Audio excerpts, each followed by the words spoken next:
Samyutta Nikaya, SN. Translated by Bhikkhu Bodhi. SuttaCentral.net and suttas.com. 7 Brahmana Samyutta, Brahmins Chapter 7 Brahmana Samyutta, with Brahmins, 028, SN.11.21 SN.11.25, Part I, the book with verses, Sagathavagga, SN.11.21 Chetva Sutta, having slain. At Savatthi in Jeta's grove. Then Sakka, lord of the devas, approached the Blessed One, paid homage to him, and stood to one side. Standing to one side, Sakka, lord of the devas, addressed the Blessed One in verse. Having slain, what does one sleep soundly? Having slain, what does one not sorrow? What is the one thing, 0 Gotama, whose killing you approve? The Blessed One. Having slain anger, one sleeps soundly. Having slain anger, one does not sorrow. The killing of anger, O Vilsava, with its poisoned root and honeyed tip. This is the killing the noble ones praise, for having slain that, one does not sorrow. Anger is the only thing whose slaying the Buddha commends. SN.11.22 Dubbaṇṇiya Sutta, ugly. At Savatthi in Jeta's grove. There the Blessed One said this, Bhikkhus, once in the past a certain ugly deformed yakkha sat down on the seat of Sakka, lord of the devas. Thereupon the Tavatimsa devas found fault with this, grumbled, and complained about it, saying, It is wonderful indeed, sir. It is amazing indeed, sir. This ugly deformed yakkha has sat down on the seat of Sakka, lord of the devas. But to whatever extent the Tavatimsa devas found fault with this, grumbled, and complained about it, to the same extent that yakkha became more and more handsome, more and more comely, more and more graceful. Then, Bhikkhus, the Tavatimsa devas approached Sakka and said to him, Here, dear sir, an ugly deformed yakkha has sat down on your seat. But to whatever extent the devas found fault with this, that yakkha became more and more handsome, more and more comely, more and more graceful. That must be the anger-eating yakkha. Then, Bhikkhus, Sakka, lord of the devas, approached that anger-eating yakkha.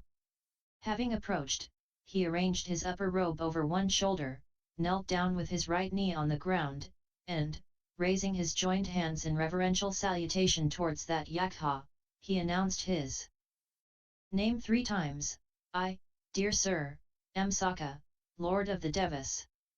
I, dear sir, am Sakka, lord of the devas.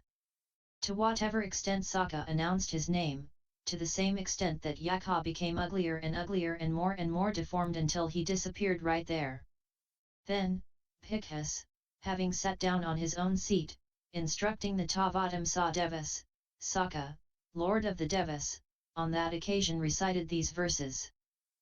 I am not one afflicted in mind, nor easily drawn by anger's whirl. I never become angry for long, nor does anger persist in me. When I'm angry I don't speak harshly and I don't praise my virtues. I keep myself well restrained out of regard for my own good. When an ugly spirit takes Sakka's throne, the gods were outraged. But the more they complained, the prettier he became. Sakka realized this was the so-called anger-eating spirit, and treated him with kindness and respect. SN.11.23 Sambharamaya Sutta, Magic. At Savatthi, the Blessed One said this, Bhikkhus, once in the past Vipassiti, lord of the Asuras, was sick, afflicted, gravely ill.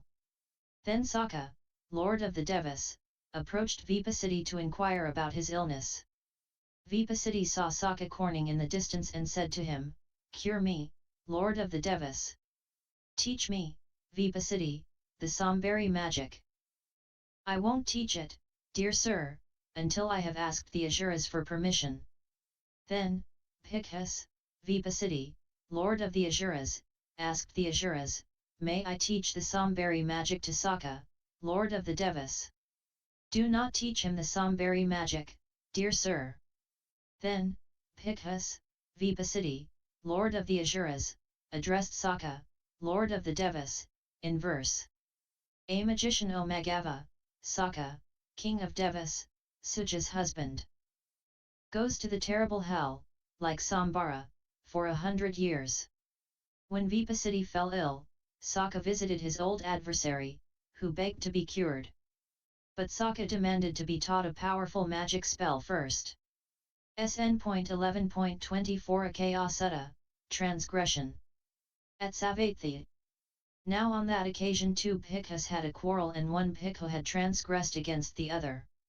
Then the former Bhikkhu confessed his transgression to the other Bhikkhu, but the latter would not pardon him.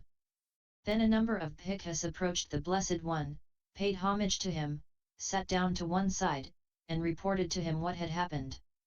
The Blessed One said, Bhikkhus, there are 2 kinds of fools, one who does not see a transgression as a transgression, and one who, when another is confessing a transgression, does not pardon him in accordance with the Dhamma.